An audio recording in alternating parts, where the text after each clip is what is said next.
कल हम लोगों ने यूकैरियोटिक एंड प्रोकैरियोटिक के बीच के डिफरेंस के बारे में पढ़े हैं। आज उसको डिटेल्स में पढ़ते हैं कि यूकैरियोटिक क्या होता है, प्रोकैरियोटिक क्या होता है। प्रोकैरियोटिक्स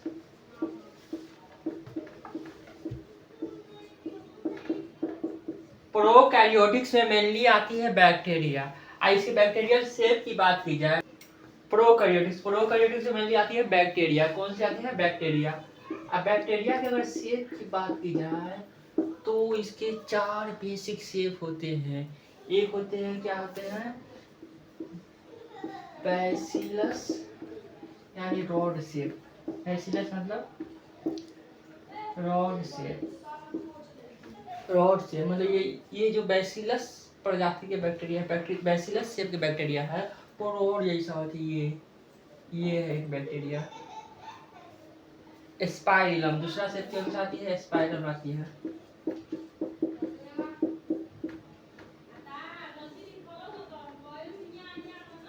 स्पाइरलम शेप की बैक्टीरिया स्पाइरल होती है, ये रिबन की तरह स्पाइरल। तीसरा शेप आती है, विब्रियो आती है।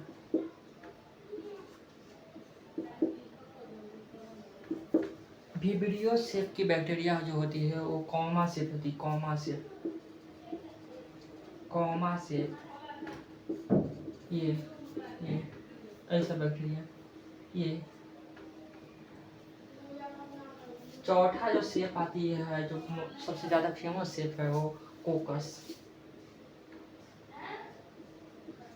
कोकस जो होता है बेसिकली राउंड होती है, गोल होती है, गेंद की तरह। यानी बैक्टीरिया के 4 बेसिक शेप हैं। 4 बेसिक शेप, इसके अलावा भी होती हैं, लेकिन ये 4 है जो बेसिक है। एग्जाम के पॉइंट ऑफ व्यू से बहुत ही इम्पोर्टेंट है, बहुत बहुत बहुत important. Bacillus rod shape, spirillum spiral shape, vibrio comma shape, coccus गोल राउंड।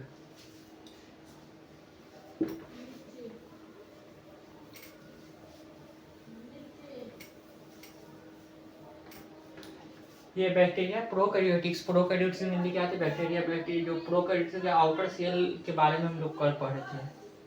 क्या पढ़े थे, सबसे बाहर ग्लाइकोकाइलिक्स होती है,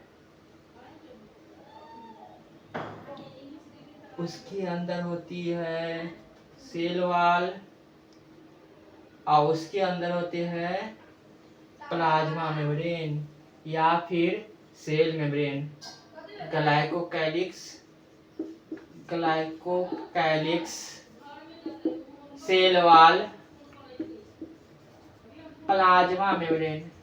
क्या होती है, glycocalyx cell wall plasma membrane. Glycocalyx cell wall plasma membrane, ये इस तीनों का डिस्टिंक्ट फंक्शन होता है। फंक्शन क्या होता है, डिस्टिंक्ट होता है, यानी अलग अलग फंक्शन होता है।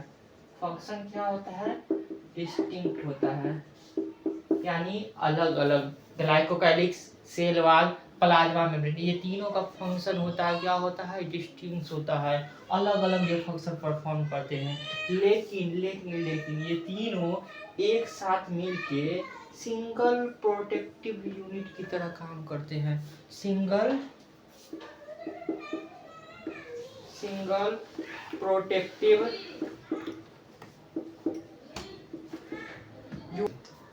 ये ग्लाइकोकाइलिक सेल वॉल प्लाज्मा मेम्ब्रेन, ये तीनों मिलकर एक सिंगल प्रोटेक्टिव यूनिट की तरह काम करती है। मतलब इससे अगर कोई भी खतरा आएगा तो ये तीनों मिलकर इसको रक्षा करेगा, और इसलिए रक्षा करेगा ही कि ये तीनों एक साथ ज्वाइंट भी होते, मतलब एक के बाद एक परत होती है। मान लीजिए कोई खतरा आया तो इसे तीनों इसकी सुरक्षा करेगा, यानी तीनों इसको प्रोटेक्ट करेगा, एक यूनिट के साथ, एक एकता के साथ इसको प्रोटेक्ट करेगा। लेकिन इसका फंक्शन अलग अलग होता है, डिस्टिंक्ट फंक्शन होता है। एक प्रोटेक्टिव यूनिट की तरह काम करे, सिंगल प्रोटेक्टिव यूनिट की तरह काम करते हैं। ये प्लाज्मा मेम्ब्रेन है, बेसिकली यूकैरियोटिक और प्रोकैरियोटिक प्लाज्मा मेम्ब्रेन का कंपोजिशन मेनली सेम ही होता है। ग्लाइकोकाइलिक्स की बात की जाए, ग्लाइकोकाइलिक्स की बात की जाए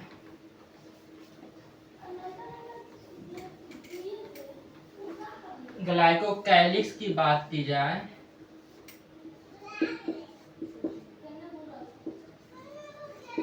ये लूज लूज भी हो सकती है, लूज लूज हो सकती है। इसे लूज होती है तो इसको स्लाइम लेयर कहते हैं, स्लाइम लेयर मतलब ये लूज सा लेयर। ये टफ कैप्सूल की तरह टफ हो सकती है, टफ भी हो सकती है। टफ होती है तो इसे क्या कहते हैं, कैप्सूल कहते हैं।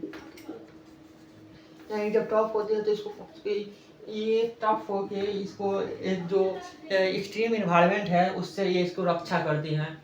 ये ग्लाइकोकलिस कैसा है, ये जो आउटर लेयर है वो लूज भी हो सकती है, इसी से हो सकती है, और टफ भी हो सकती है कि इसको कोलैप्स करना बड़ा मुश्किल होगा, क्योंकि तब इसको क्या कहते हैं, कैप्सूल कहते हैं। जब ये ग्लाइकोकलिस के लिए लूज होती है तो क्या कहते हैं, स्लाइम लेयर करते हैं, और जब टफ होती है तो क्या कहते हैं, कैप्सूल कहते हैं। अब इसके बाद क्या आता है, सेल वॉल आता है। मालूम है सेल वॉल का फंक्शन क्या होता है? ये बैक्टीरिया को, सेल वॉल बैक्टीरिया को ब्रस्टिंग और कोलैप्सिंग से रक्षा करती है। क्या करती है, prevent from bursting and collapsing.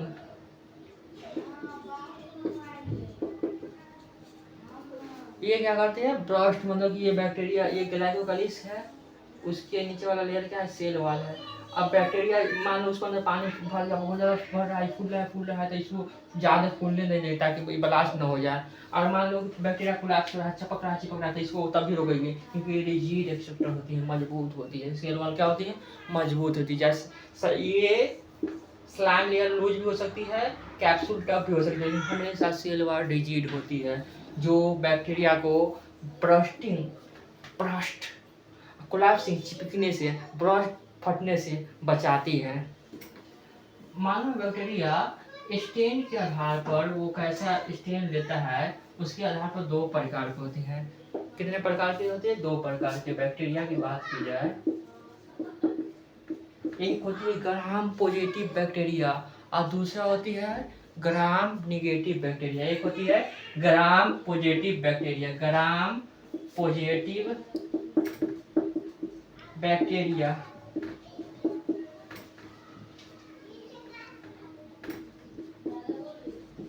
और दूसरा होती है ग्राम निगेटिव बैक्टीरिया, ग्राम निगेटिव बैक्टीरिया।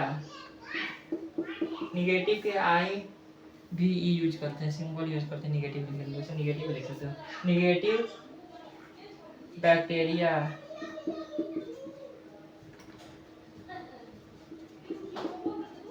पहला क्या होता है ग्राम पॉजिटिव बैक्टीरिया, दूसरा क्या होती है ग्राम निगेटिव बैक्टीरिया। इसको निर्धारण कैसे करते हैं कि कौन सा बैक्टीरिया ग्राम पॉजिटिव होगा, कौन सा बैक्टीरिया ग्राम निगेटिव होगा? कोई पैमाना तो होगा कि हाँ ये बैक्टीरिया ग्राम पॉजिटिव है, ये ग्राम निगेटिव है। ना ये ग्राम पॉजिटिव है, ये ग्राम निगेटिव है। इसे जांचने के लिए क्या करते हैं, बैक्टीरिया को पहले क्रिस्टलोवायलेट सॉल्यूशन के अंदर डाल देते हैं। इसे बैक्टीरिया नहीं डाल दी, इतना बैक्टीरिया नहीं होता, मतलब इस होता है टेस्ट ट्यूब की मदद से, मतलब टूल की मदद से उसको डालते हैं सॉल्यूशन के अंदर, फिर उसको निकालते हैं, फिर आयोडीन के अंदर डालते हैं, आयोडीन से निकालते हैं, फिर पानी के अंदर डालते हैं, पानी के निकालने के बाद उसको एसीटोन या एल्कोहल के अंदर डाल के देखते हैं।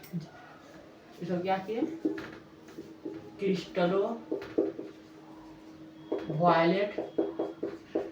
सॉल्यूशन के अंदर डाले, फिर उसके बाद क्या किया, आयोडीन के अंदर डाले, आयोडीन से ट्रीट किए, उसके बाद क्या किए, वाटर से ट्रीट किए, उसके बाद क्या किए, एब्सोल्यूट अल्कोहल या एसीटोन से ट्रीट किए। ये सब केमिकल होता है, केमिस्ट्री में पढ़े हुए। आयोडीन में केमिकल होता है, वाटर तो जानते हैं लोग, पानी को कहते हैं, अल्कोहल शराब को कहते हैं, एब्सोल्यूट अल्कोहल, ये भी केमिकल के अंदर ही आता है। और या एसीटोन इसके अंदर डालते हैं। अगर क्रिस्टलोवायलेट सॉल्यूशन में डाले तो इसके अंदर कुछ रंग आ जाता है, ब्लू पर्पल कलर का रंग आ जाता है। बैक्टीरिया को क्रिस्टलोवायलेट के अंदर के डाले तो कुछ रंग आ जाता है। और उसके बाद आयोडीन में डाले, उसके बाद वाटर में डाले, फिर एसीटोन में डाले। ये सारा काम करने के बाद अगर उसके अंदर उसके जो क्रिस्टल वायलेट के सॉल्यूशन में अंदर डाले और उसके बाद जो रंग चढ़ गया वो रंग गया और रंग सारा एल्कोहल तक के डालने के बाद भी वो रंग और रहता है तो उसको कहते हैं ग्राम पॉजिटिव बैक्टीरिया। रंग धुल जाता है तो कहते हैं उसे क्या कहते हैं ग्राम निगेटिव बैक्टीरिया। बैक्टीरिया को लिए क्रिस्टल वायलेट सॉल्यूशन का ये लिए डाल दिए, फिर निकाले, फिर आयोडीन के अंदर डालिए, फिर निकाले, वाटर से धो दिए, फिर निकाले, अल्कोहल या एसीटोन से धो दिए। उसके बाद और देखेंगे कहेंगे अरे फिर अभी तो रंगले हैं, रंगले हैं तो क्या करेंगे पॉजिटिव बैक्टीरिया। और जब रंग और कोई बैक्टीरिया के अंदर रंग धुल जाएगा मतलब उसके ऊपर जो रंग लग गया था क्रिस्टल वायलेट का वो धुल जाएगा तो कहेंगे ग्राम निगेटिव बैक्टीरिया। कितना आसान है। Gram positive bacteria gram negative bacteria समझ में आ गया। क्रिस्टल वायलेट सॉल्यूशन डालेंगे कुछ रंग लग जाएगा, ब्लू पर्पल कलर का रंग लग जाता है, बैक्टीरिया ब्लू पर्पल रंग आ जाता है मतलब ब्लू पर्पल कलर का हो जाता है। फिर वो आयोडीन के अंदर डालेंगे, वाटर के अंदर डालेंगे, एसीटोन या अल्कोहल के अंदर डालेंगे और उसके बाद देखेंगे कि रंग है कि नहीं है। और रंग रहा तो कहेंगे ग्राम पॉजिटिव बैक्टीरिया और रंग धुल गया तो कहेंगे ग्राम निगेटिव बैक्टीरिया। क्या कहेंगे ग्राम निगेटिव बैक्टीरिया। रंग रहा कलर स्टेन कर लिया तो ग्राम पॉजिटिव, पॉजिटिव रंग है, निगेटिव रंग गायब।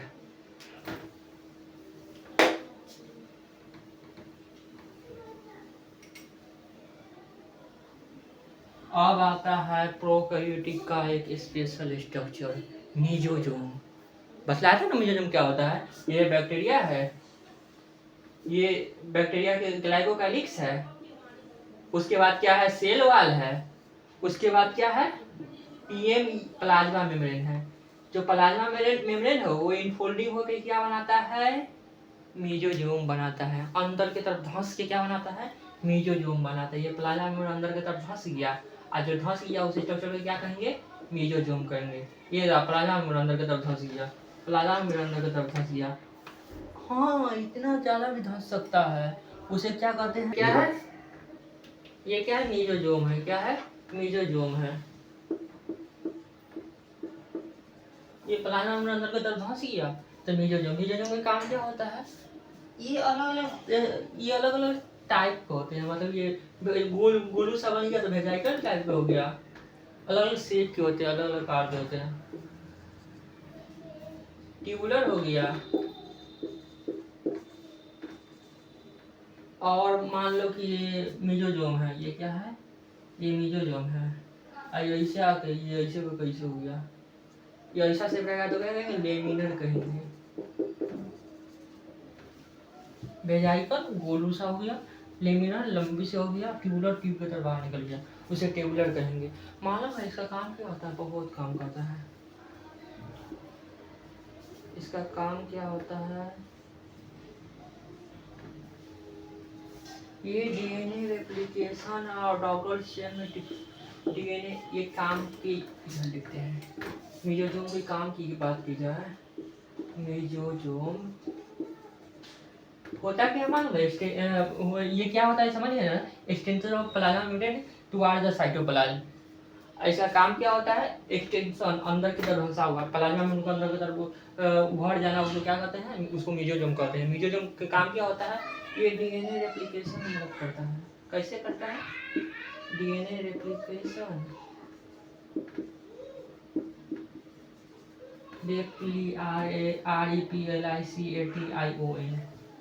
replication and distribution in daughter cell distribution in daughter cell क्या करता है डीएनए रेप्लिकेशन और and distribution in daughter cell. मान लो कि ये डीएनए है तो ये डीएनए इससे अटैच हो जाएगा आराम से 1 से 2 हो जाएगा, 2 होकर वो इधर आ जाएगा इधर आ जाएगा ये प्लाज्मा मेम्ब्रेन इधर जाकर जुड़ जाएगा। ये जो होता है ना बीच वाला जो बड़ा सा से मीजोजोम होता है उसको क्या कहते हैं सेंट्रल मीजोजोम क्योंकि ये सेंटर तक पहुंच जाता है। तो ये जो डीएनए है यहाँ इसके मतलब यहाँ से इससे अटैच होकर मतलब यहाँ पर इसको खड़ा होने के लिए जगह मिल जाता है, अटैच होने के लिए चिपकने के लिए जगह मिल जाता है, रहने के लिए जगह मिल जाता है। तो ये डुप्लीकेट होगा वो इधर आ जाएगा वो इधर आ जाएगा। तो डीएनए रेप्लिकेशन मतलब कि एक डीएनए है ये डिवाइड हो गया 2 डीएनए हो गया। हाँ डीएनए भी 1 से 2 होता है सेल की तरह। इसको हम जेनेटिक्स के में पढ़ेंगे डिटेल्स में। ये डीएनए के रेप्लिकेशन और distribution in daughter cell. Daughter cell मतलब क्या, जो एक कोशिका, मान लो कि ये बड़ा सा सेल है, वो डिवाइड हो गया, 2 सेल में कन्वर्ट हो गया, तो ये पेरेंट सेल हो गया। पेरेंट सेल हो गया, जो छोटको सेल बना उसको डाउटर सेल कहते हैं। क्या कहते हैं? डाउटर सेल कहते हैं। क्या कहते हैं? Daughter cell. ये डीएनए रेप्लिकेशन में, डाउटर सेल में डिस्ट्रीब्यूशन में हेल्प करता है। ये और भी कई कामों में हेल्प करता है। एक रेस्पिरेशन में भी हेल्प करता है। रेस्पिरेशन, श्वसन।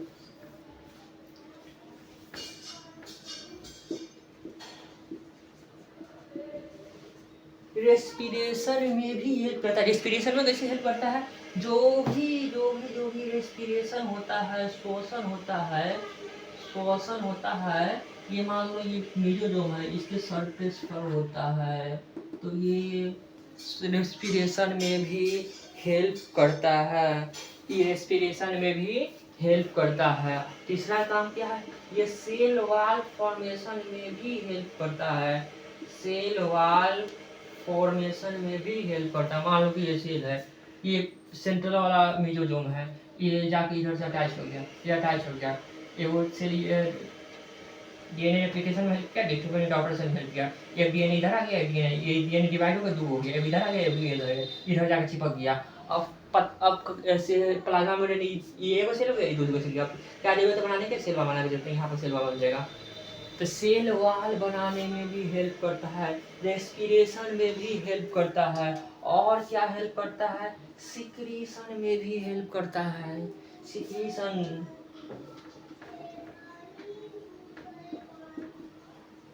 कोई चीज़ से बाहर निकलना हो तो इसे इसकी मदद से निकल जाएगा, सिक्रेट हो जाएगा, तो ये सिक्रेशन में भी हेल्प करता है।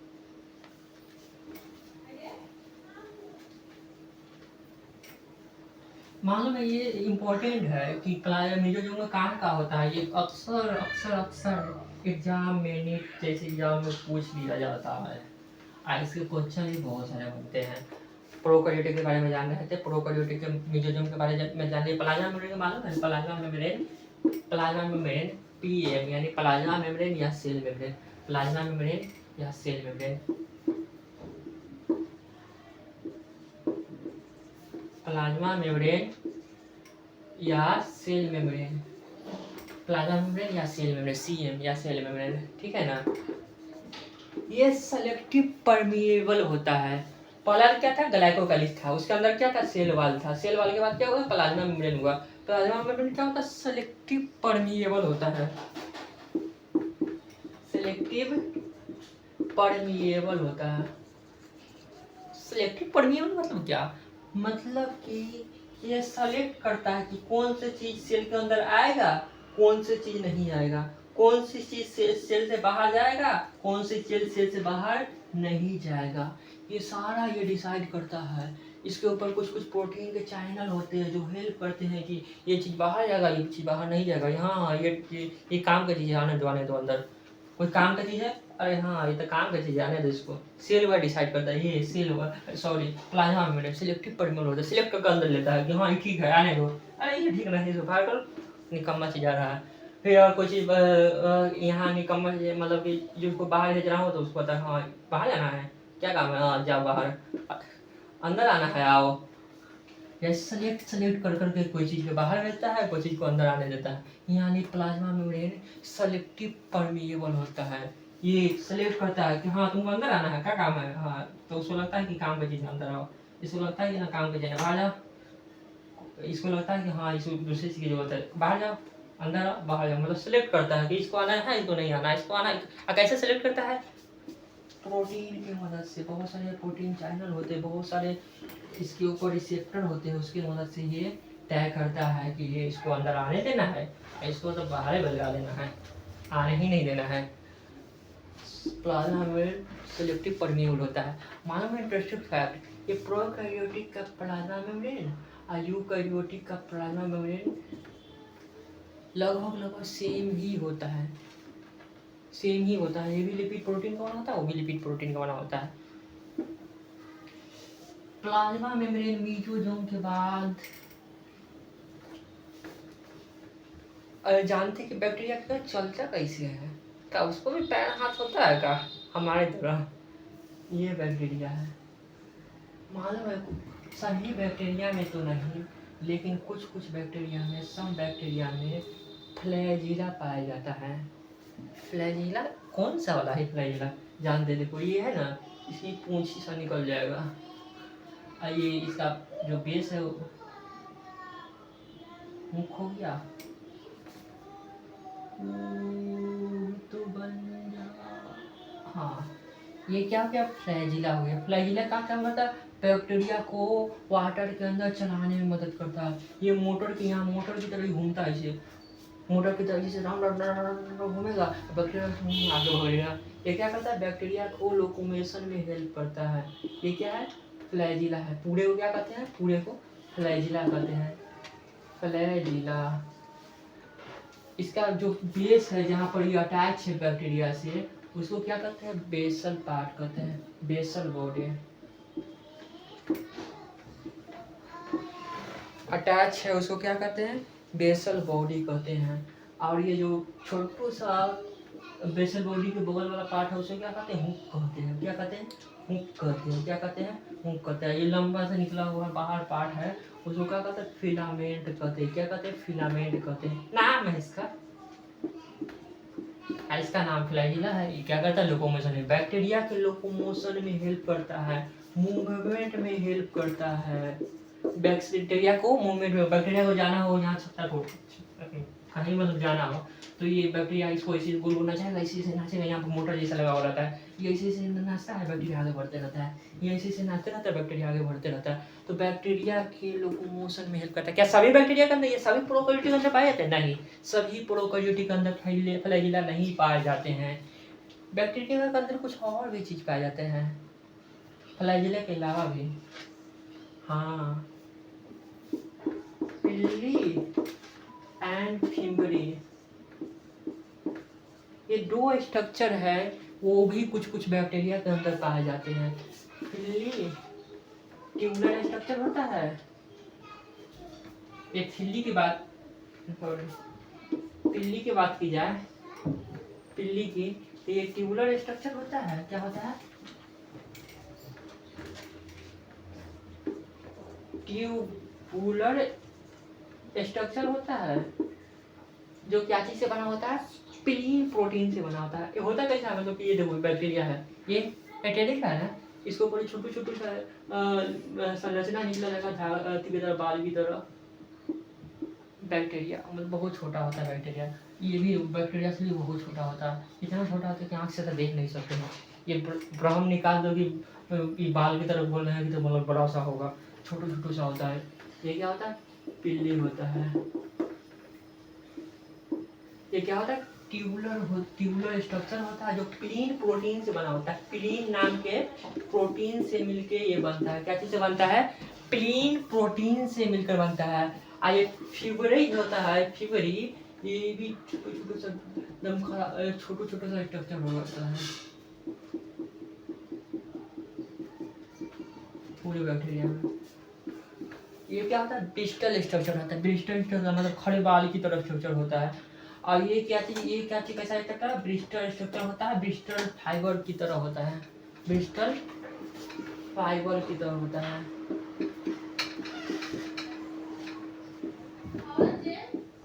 ब्रिस्टल फाइबर की तरह होता है। कैसा होता है? फाइबर का होता है। फिमरी की बात की जाए कैसा होता है? फिमरी की बात की जाए तो कैसा होता है? ये ब्रिस्टल फाइबर की तरह होता है। मतलब बैक्टीरिया के जो सरफेस पर जो लोकोमोशन, ये सब लोकोमोशन में हेल्प नहीं करता है। ये कोई सरफेस से जाकर चिपकना हो, इसे अटैच होना हो, तो उसमें ये हेल्प करता है। लोकोमोशन में कौन हेल्प करता है? मूवमेंट में कौन हेल्प करता है? फ्लैजिला हेल्प करता है। ये करता ही नहीं, ये पिल्ली फैमिली लोकोमोशन में हेल्प नहीं करता है। ये कोई सरफेस से जाकर इसे अटैच होना हो, इसे चिपकना हो, तो ये हेल्प करेगा। ये कंजुगेशन में भी हेल्प करता है। क्या होता है? आगे जानेंगे। आइए, जो लोकोमोशन में हेल्प करता है वो स्ट्रक्चर क्या है? ये फ्लैजिला का जो ये फ्लैजिला है, ये प्रोकैरियोटिक के अंदर भी पाया जाता है, यूकैरियोट, कुछ कुछ यूकैरियोटिक के अंदर भी पाया जाता है। एक इसका बेस्ट एग्जांपल है स्पर्म। स्पर्म के अंदर भी ये पाया जाता है फ्लैजिला। ये क्या क्या ये फ्लैजिला यानी यूकैरियोटिक को फ्लैजिला प्रोकैरियोटिक का फ्लैजिला सेम होता है? नहीं, सेम नहीं होता है। इसका मूवमेंट में इसका जो स्ट्रक्चर है, जो इसको बनाने के लिए जो प्रोटीन यूज हुआ उसका इसका जो मूवमेंट का तरीका है वो सब डिफरेंट होता है, सब अलग अलग होता है। मान लो ये है ना, ये फ्लैजिला जो प्रोकैरियोटिक का फ्लैजिला है वो ऐसे से राउंड होगा। ये मोटर की तरह से नाचेगा, ये ऐसे ऐसे मतलब ये देखो ऐसे ये फ्लैजिला है, ऐसे ऐसे नचेगा, ऐसे ऐसे नचेगा और ये जाएगा। लेकिन यूकैरियोटिक फ्लैजिला की बात की तो ये ऐसे ऐसे ऐसे ऐसे करते करते आगे बढ़ सकता है। मतलब ये चारों पट्टी मूवमेंट हो सकता है, लेकिन तीनों सभी तरह के मूवमेंट ये कर सकता है। एडवांस है यूकैरियोटिक सभी तरह मूवमेंट कर सकता है, लेकिन ये एकदम सिर्फ ऐसे ऐसे गोल गोल नचेगा, ऐसे ये ऐसे ऐसे गोल गोल नच रहा है, ये भाग रहा है, ये नच रहा है, ये भाग रहा है, ये नच रहा है, ये भाग रहा है। तो फ्लैजिला प्रोकैरियोटिक का और यूकैरियोटिक का डिफरेंट होता है फंक्शन में और कंपोजिशन में। याद रखना इम्पोर्टेंट है, एग्जाम में पूछी जाती है। और उनको प्रोकैरियोटिक में खास करके प्रोकैरियोटिक में पाया जाता था राइबोसोम उसे यूकैरियोटिक में पाया जाता है। लेकिन लेकिन लेकिन लेकिन ये है प्रोकैरियोटिक राइबोसोम यूकैरियोटिक राइबोसोम थोड़ा थोड़ा डिफरेंट होता है। इसका जो राइबोसोम है ना, ये राइबोसोम है, दो गो सब यूनिट होते हैं। राइबोसोम का कौन सा कितने सब यूनिट होते हैं? मतलब दो गो छोटा छोटा सा यूनिट आएगा, एगो तंग बड़का एगो छोटा होगा, ऐसा अटैच रहता है। इसके अंदर आरएनए आ जाता है। सॉरी इसके अंदर आरएनए आता है, ये प्रोटीन सिक्रीशन में मदद करता है, प्रोटीन बनाने में मदद करता है। तो ये जो आरएनए होता है ना, ये प्रोकैरियोटिक का ये 15/16 नैनोमीटर का होता है। 15/20 नैनोमीटर का होता है। 15/20 नैनोमीटर का होता है। मतलब इसका जो लंबाई है, चौड़ाई 15 का होगा, लंबाई ये होगा 20 मीटर का होगा। चौड़ाई 15 का, ये 15-20 और लंबाई चौड़ाई 15 का, लंबाई 20 सेंटीमीटर का। ये मान लो कि ये 15 हो गया, 20 हो गया, यानी 15/20 नैनोमीटर समझ रहे हो? 1 मीटर बराबर होता है 10⁻⁹ नैनोमीटर। 10⁻⁹ देखो 1 2 3 4 5 6 7 8 9 10 सॉरी 1 2 3 4 5 1 2 3 4 5 6 7 8 9 1 2 3 4 5 6 7 8 9 10⁻⁹ यानी 1 दाई सैकड़ा हजार 10,000 लाख 10 लाख करोड़ 10 करोड़ अरब। यानी मान लो कि 1 मीटर का ये रेखा है, इसको 1 अरब बार डिवाइड करेंगे तब जाकर जो सिस्टम जो अंक आएगा, जो ये रेखा आएगा उतना छोटा होता है। देखो ये 1 बार डिवाइड किए तो ये आ गया, 2 बार डिवाइड किए तो ये छोटू सा बच गया, 3 बार डिवाइड किए तो ये छोटू सा बच गया, 4 बार डिवाइड किए तो ये छोटू सा बच गया, 5 बार डिवाइड किए तो ये छोटू सा बच गया, 6 बार डिवाइड किए तो ये छोटू सा बच गया, 7 बार डिवाइड किए तो ये छोटू सा बच गया। समझ रहे हो? इसको ये करो बार डिवाइड करेंगे तो जाके ये राइबोसोम इतना छोटू होता है। मतलब एक्सेल से बहुत बहुत बहुत छोटा होता है, इतना छोटा होता है कि सिंपल माइक्रोस्कोप इसको देख ही नहीं सकता। हाँ, इलेक्ट्रॉन माइक्रोस्कोप की जरूरत होती है इसको देखने के लिए। जो प्रोकैरियोटिक राइबोसोम होता है ना, ये दो यूकैरियोटिक दो यूनिट से बना होता है। एक स्मॉल सब यूनिट होता है, एक तना बड़ा सा होता है, थोड़ा बड़ा सा होता है, लार्ज सब यूनिट होता है। जो स्मॉल सब यूनिट होता है ना 30S का होता है। ये देखो ये स्मॉल छोटा सा सब यूनिट है, ये थोड़ा सा बड़ा करने का मतलब वही 10⁻⁹ 1 मीटर से 1 अरब छोटा, मतलब इतना छोटा कि देख भी नहीं सकते हैं। इससे थोड़ा बड़ा होता है, ठीक है ना। ये स्मॉल सब यूनिट होता है ना, वो 30 एस का होता है। लार्ज सब यूनिट होता है ना वो 50 एस का होता है। ये दोनों मिला के जो बनता है वो बनता है वो बनता है वो बनता है 70 एस का, यानी 70 एस का होता है यूनिट होता है। जैसे 10 मीटर होता है ना उसको इसको नापने के लिए एस यूज करते हैं। सिल्वर कांस्टेंट कहते हैं इसको। ये कैसे होता है मालूम है? ये क्या करता है, एक मशीन आता है, मशीन, हाँ मशीन आता है, सेंट्रीफ्यूगल मशीन उसको कहते हैं। ये ऐसे मशीन है, मान लो इसके ऊपर ऐसे संरचना लगा हुआ है। ये क्या करता है, बहुत तेजी से नचता है इसे, ये इसे गोल गोल गोल गोल बहुत तेजी से नचता है, बहुत तेजी से ये ऐसे नचता है। और इसके ऊपर खल बना रहता है, इसके ऊपर क्या बना रहता है, खल बना रहता है। इसके अंदर क्या किया जाता है, टेस्ट ट्यूब, टेस्ट ट्यूब के अंदर ये राइबोसोम को रख दिया जाता है, रख दिया जाता है। उसके बाद क्या किया जाता है, ये टेस्ट ट्यूब के अंदर राइबोसोम को रख दिए, बहुत सारे राइबोसोम को, और उसके बाद इसको तेजी से नचाए। जब ये तेजी से नचता है ना तो ये ऐसे हो जाता है। ये जब तेजी से ये जैसे ये ढीला रहता है जैसे हो सकता है इधर उधर, तो ये बॉल जब तेजी से नचेगा तो क्या होता है, कोई चीज़ को पकड़ने का क्या कहते धागा में पत्थर मार वैसे तेजी से नचा दो, क्या कहते हैं पत्थर बाहर हो जाएगा, कहा जाएगा बाहर हो जाएगा। इस तरह ही ऐसे ही हो जाता है, क्या हो जाए ऐसे हो जाता है। और जब ऐसे तेजी से नचता है इसके अंदर कुछ सॉल्यूशन भरे जाते हैं, तेजी से नचता है तो कुछ इधर की तरफ भागता है, किधर की तरफ भागता है, कुछ इधर की बाहर की तरफ भागना चाहता है। और जो जितना बड़ा होगा जितना भारी होगा उतना ही बाहर की तरफ भागेगा, और जितना तंगा कम भारी हल्का भारी होगा वो तंगा अंदर की तरफ रहेगा। और ये जो टेस्टी होते हैं उसके ऊपर उसके ऊपर मतलब एक अथी बना रहता है, स्केल बना रहता है कि हाँ कितना यूनिट का होगा, लिखा रहता है कि 30 का है, 20 का है, 50 का। जो जितना ज़्यादा रहेगा वो सब वो जो भारी रहेगा बाहर की तरफ जाएगा, जो हल्का रहेगा अंदर की तरफ आएगा। और वो जो सॉल्यूशन के अंदर गोल गोल चला के बाद देखता है कि सॉल्यूशन के अंदर अरे ये नीचा है, ये तंगा ऊपर है, तंगा ऊपर है, उस हिसाब से ही तय करता है कि कितना है इसका है। कोई यहाँ रहेगा तो ये कम इसका रहेगा, तंगा बाहर रहेगा तो तंगा ज़्यादा इसका रहेगा, तंगारो बाहर रहेगा तो तंगारो इसका ज़्यादा इसका रहेगा। क्या करता है, इसको जैसे नचाता है ये बाहर की तरफ जाना चाहता है, भागना चाहता है। जैसे धागा में पत्थर मार के इसी से नचाओ, धागा में नहीं करना, कोई कपड़ा या पन्नी में बाहर के इसी से नचाने पर बाहर की तरफ जाता है।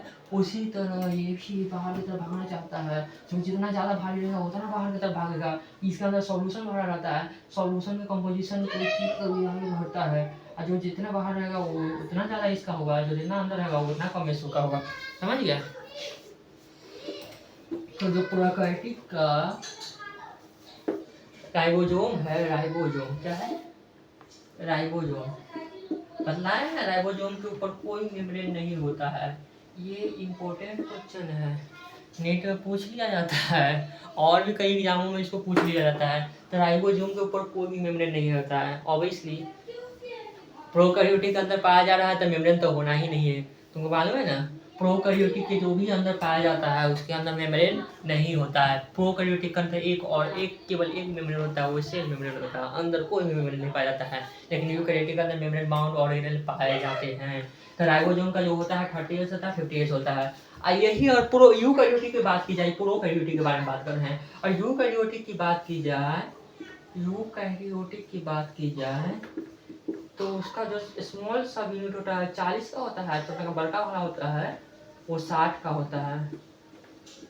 और दोनों मिल के जो छोटकू सा बनाता है, जो दोनों जब मिल जाता है तो कितना का हो जाता है, 80 का हो जाता है। ई का मास्टर जोड़ घटाव ना आ रहा है का, मुझे आ रहा है 40 60 तो 100 होता है, लेकिन ये 80 कैसे बताया ना तुम्हें कि ये तय किया जाता है ये सेंट्रीफ्यूगल मशीन से कि हाँ ये कहाँ कितना दूर रहेगा। जब मिलने के बाद ये ऐसा नहीं बायोलॉजी है, मैथ नहीं है कि 60 40 जोड़ दिए हाँ 100 का हो गया, 50 की जोड़ दिए 70 80 का हो गया, 80 का नहीं 70 का होगा। क्योंकि ये जोड़ के नहीं तय किया जाता है, तय किया जाता है मशीन की मदद से, एक्सपेरिमेंट से कि हाँ यहाँ तक गया वो हाँ 70 का है, तंका पीछे रह गया 30 का है, तंका आरो पीछे रह गया 20 का है, तंका आगे आगे गया 50 का है, ये सबसे बाहर चल जाता है, ये 80 का है। और ये तंगा छोटू वाला तंगा दे रहता है, हल्का रहता है, ज़्यादा बाहर नहीं जा पाता है, चिरते हुए तो दिक्कत होता है बेचारा के, तो 40 का है। यही तंगा ज़्यादा बड़ा रहता है 60 का है, और दोनों जोड़ के जो बनता है वो तंगाड़ो बाहर चल जाता है, वो 80 का है। तो ऐसे तय किया जाता है, इसको जोड़ के तय नहीं किया जाता है कि 60 40 40 और 60 हो गया। समझ में आ गया? आगे बढ़ते हैं इंक्लूजन बॉडी के बारे में। इंक्लूजन बॉडी ये क्या होता है? कल पढ़े थे ना इंक्लूजन बॉडी के बारे में। इंक्लूजन बॉडी क्या होता है? प्रोकैरियोटिक के अंदर पाया जाता है, सिर्फ और सिर्फ प्रोकैरियोटिक। राइबोसोम के देखो, राइबोसोम के बारे में पढ़ लिए।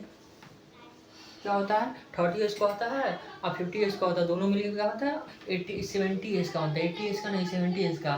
प्रोकैरियोटिक के अंदर पाया जाने वाला राइबोसोम 70 एज का होता है। यूकैरियोटिक के साइटोप्लाज्म में पाए जाने वाले राइबोसोम 80 एज का होता है। साइटोप्लाज्म और भी कहीं पाया जाता है। हाँ पढ़ेंगे, यूकैरियोटिक पढ़ेंगे तब।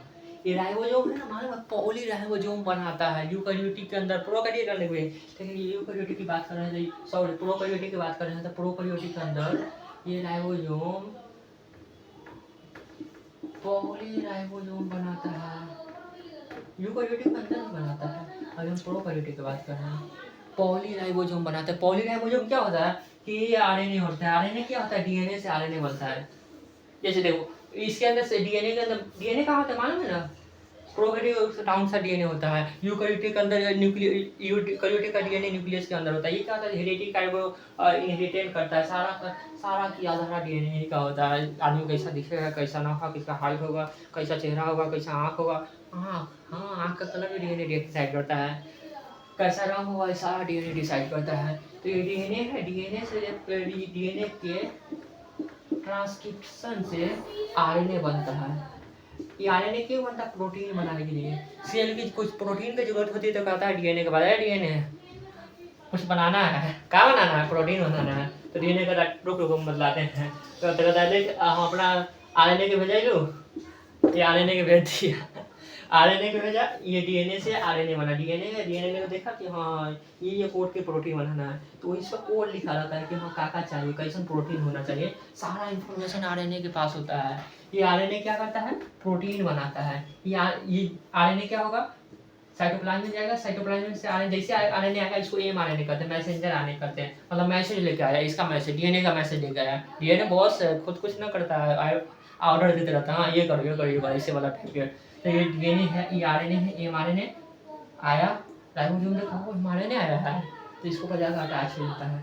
क्यों अटैच होता है? ये राइबोसोम ही है जो प्रोटीन बनाने में मदद करता है। ये राइबोसोम ही है जो एमआरएनए के अंदर क्या लिखा हुआ है उसको पढ़ के प्रोटीन बनाता है। हाँ ये लिखल बा, हाँ ये प्रोटीन लगेगा, ये इम्यूनो एसिड लगेगा, हाँ ये इम्यूनो एसिड लगेगा, हाँ ये प्रोटीन हो गया। तो ये प्रोटीन बनाने का काम राइबोसोम करता है। क्या होता है? एक आरएनए है, उसके ऊपर बहुत सारे राइबोसोम जाकर अटैच हो जाते हैं।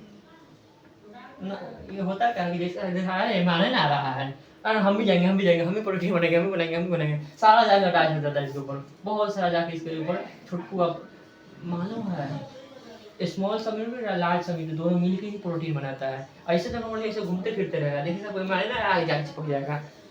तो ये एमआरएनए है, उसके ऊपर बहुत सारे जब राइबोसोम अटैच हो जाते हैं तो उसको पॉली राइबोसोम, पॉली मतलब बहुत सारा राइबोसोम, मतलब राइबोसोम तो होता ही है, पॉली राइबोसोम बहुत सारे राइबोसोम एमआरएनए के ऊपर अटैच हो गया तो उसको क्या कहना? Poly ribosome, poly ribosome. Prokaryotic के अंदर एक और ही बड़ा ही स्पेशल स्ट्रक्चर होता है जो कि केवल प्रोकैरियोटिक के अंदर ही पाया जाता है। उसके बारे में हम लोग कल पढ़े थे। इंक्लूजन बॉडी क्या होता है? इंक्लूजन बॉडी ये क्या होता है? क्या ये मेम्ब्रेन बाउंड होता है? ऑब्वियसली नहीं होगा, क्योंकि प्रोकैरियोटिक के अंदर ऐसा एक भी स्ट्रक्चर नहीं पाया जाता है जो कि मेम्ब्रेन बाउंड हो। मेम्ब्रेन बाउंड और पाया जाएगा वो सिर्फ यूकैरियोटिक के अंदर पाया जाएगा, प्रोकैरियोटिक के अंदर नहीं पाया जाएगा। प्रोकैरियोटिक के अंदर कौन सा आता है? बैक्टीरिया, साइनोबैक्टीरिया वगैरह आता है। प्रोकैरियोटिक कौन सा आता है? साइनोबैक्टीरिया, बैक्टीरिया वगैरह सब आता है। इंक्लूजन बॉडी की बात की जाए तो जो ये देखो ये सेल है, सेल वाल, ये ग्लाइकोकाइलिक्स हो गया, सेल वाल हो गया, उसके अंदर सेल मेम्ब्रेन हो गया, मतलब इसका एक्सपीरियंस बहुत कम होता है, बना दी है ये समझने के लिए। इसके अंदर साइटोप्लाज्म होता है। साइटोप्लाज्म में बहुत सारे न्यूट्रिएंट होते हैं, वो क्या करते हैं? सारे गोल मोल होकर एक जगह इकट्ठा हो जाता है। मान लो फॉस्फेट है, फॉस्फेट सारा फॉस्फेट इधर इधर इधर मतलब एक प्रजाति के सारा चला के गोल मोल एक जगह इकट्ठा हो जाता है, उसी को कहते हैं इंक्लूजन बॉडी कहते हैं। उसी को क्या कहते हैं?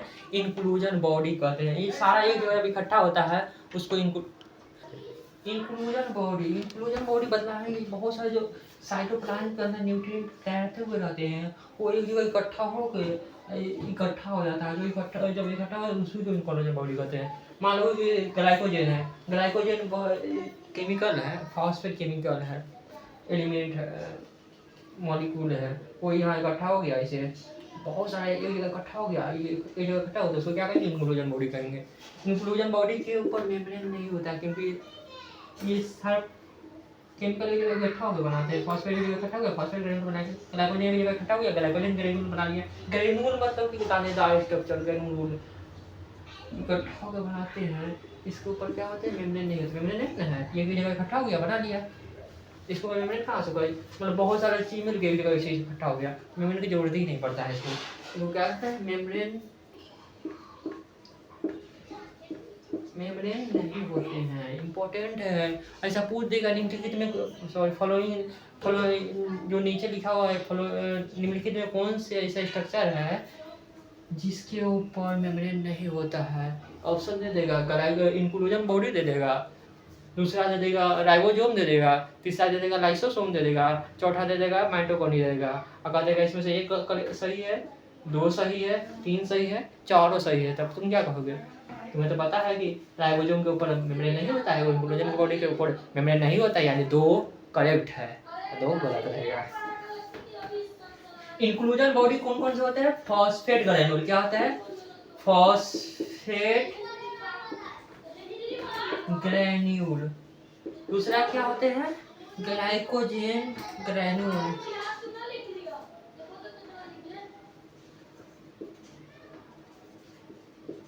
ग्रेनुल मतलब इकट्ठा हो गया, ग्रेनुल जो दानेदार स्ट्रक्चर बना लिया। इंक्लूजन बॉडी के प्रकार हैं।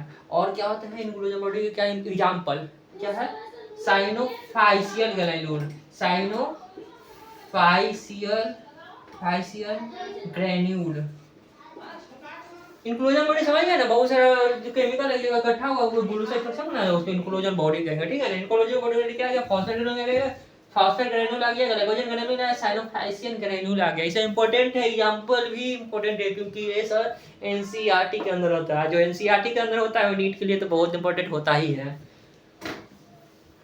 और एक गैस वैक्यूल। कुछ बैक्टीरिया के अंदर गैस वैक्यूल भी पाए जाते हैं। गैस वैक्यूल क्या होता है? मान लो कि साइटोप्लाज्म है, पानी जैसा संरचना है, और उसके बीच में कहीं गैस फंस गया। मेम्ब्रेन बाउंड नहीं होता है। प्रोकैरियोटिक के अंदर ऐसा कोई भी स्ट्रक्चर नहीं है जो मेम्ब्रेन बाउंड हो। मेम्ब्रेन बाउंड स्ट्रक्चर पाया ही नहीं जाता। ये सिर्फ जैसे पानी है, पानी के बीच में बुलबुला जैसा फंस गया, उसको कहते हैं गैस वैक्यूल। ये फोटोसिंथेसिस बैक्टीरिया के अंदर पाया जाता है। फोटोसिंथेसिस बैक्टीरिया के अंदर पाया जाता है। फोटोसिंथेसिस क्या होता है? फोटोसिंथेसिस मतलब कि सूर्य की ऊर्जा से मदद से खाना को बनाना, भोजन को बनाना, सन एनर्जी को केमिकल एनर्जी में कन्वर्ट करना, सन एनर्जी को केमिकल एनर्जी में कन्वर्ट करना क्या कहलाता है? फोटोसिंथेसिस कहलाता है। केमिकल एनर्जी में कन्वर्ट करना क्या कहलाता है? फोटोसिंथेसिस कहलाता है। तो gas vacuole photosynthesis green purple bacteria के अंदर पाया जाता है।